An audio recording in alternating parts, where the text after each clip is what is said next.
ما شاء الله ما شاء الله. شلونكم حبايب؟ يا رب تكونوا بخير. شوف ذني الفروجات شلون منطلقات ومستانسات بهاي فضلات الطعام، هاي الخيار والبتيتة اللي قلت لكم عليهن ثرمة. هاي بقى ثرمناه وخليناه الهن بهاي المعجانة صغيرة، على مود ما خليناه بصينية، على مود اللي بصينية يطشرنا، فخليناه بمعجانة. وكذلك هي بيها شوية يصير مي ورطوبة. شوف شلون يدخلن جوا بيها، هم قاعد يبردن وهم ياكله من عنده، يعني اكله من عنده خير من الله. هاي الطريقة كلش ناجحة ومفيدة، حبيت اصورها وانشرها لكم على مود تستفادون من عندها وتسوونها ويا حلالكم.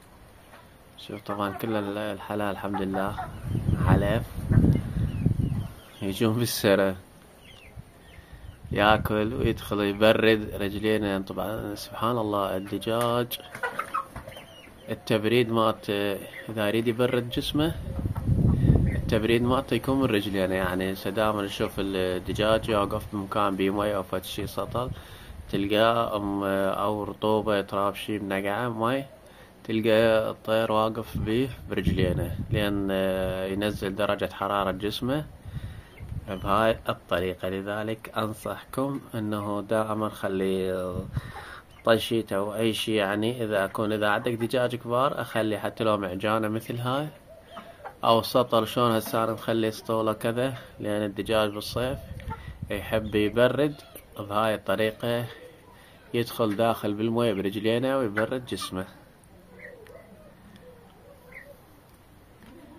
وحياهم الله، لا تنسونا بلايك للفيديو، تعليق مثلكم طيب وحلو، واللي ما بيشترك ويانا يشترك، وكل هلا بكم وخدمتكم. انتظرونا مقاطع فيديو جديدة ان شاء الله، القادم مذهل ان شاء الله، او نرجع ونقول اسود بوي اسود.